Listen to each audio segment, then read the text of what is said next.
Саламатсыздар ма балалар? Көркем еңбек 5-ші сынып қыз балалар. Көркем еңбек пәнінің мұғалімі Жүсіпова Алия. Сабақтың тақырыбы бұйым өру. Оқу мақсаты түрлі материалдардан тоқыма, табиғи және жасанды материалдардан қарапайым бұйым дайындау. Сабақтың мақсаты бірнеше өру әдісін пайдаланып, бұйым орындау. Ұлттық мәдениет элементтерін пайдалану. Шығармашылық жұмыс барысында техника қауіпсіздігін сақтау. Сабақтың тақырыбы бұйым өру. Ал балалар, сұрақтарға жауап берейік.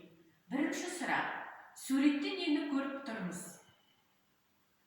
Бірінші суретте тоқылған ши бұйымын көріп тұрмыз. Екінші суретте өрілген қамшы бұйымы. Екінші сұрақ: жұмыстар қандай материалдардан орындалған? Бірінші суретімізде ши, түрлі түсті жіп, жүнді пайдаланған. Екінші суретімізде тері, былғары материалын пайдаланған.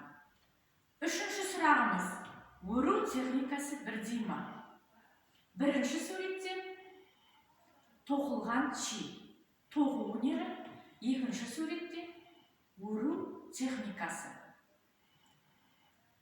Қазақша бұйым, орысша изделие, ағылшынша продакт деп аталады.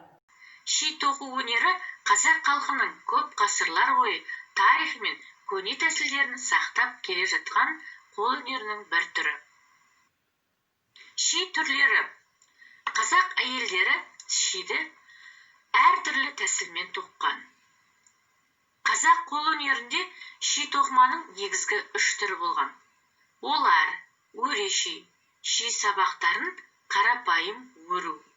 Шабақ ши, сабақтары түрлі түсті жүнге оралып, барлығы тегіс түрлі түсті жолақтардың кезектесуін құрайтын ши тоқыма.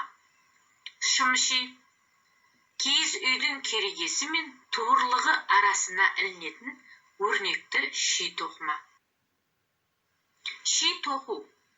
Ши тоқу үшін бізге керекті құралдар: ақ парағымызға сурет саламыз. Ол суретті бояп, түрлі түсті жіптер дайындаймыз.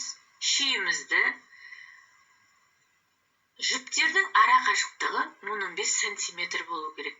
Міне, осы жұмыс қарапайым ши тоқу өнері. Балалар, мына суретте біз шиді көріп тұрмыз. Ши табиғи материал, көл жағасынан да өсетін өсімдік. Біздің аналарымыз, әжелеріміз осындай құралдар арқылы ши тоқыған. Құрылғы көлденең бекітілген ағаштан тұрады.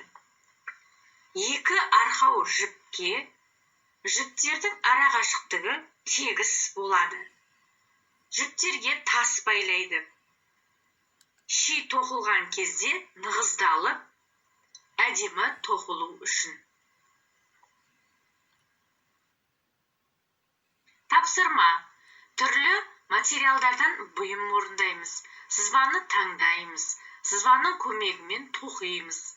Өздігінен жұмыс атқарамыз. Жұмысты ұқыпты жасаймыз. Қорытынды: бірнеше өру әдісін пайдаланып, бұйым орындаймыз. Ұлттық мәдениет элементтерін пайдаланамыз.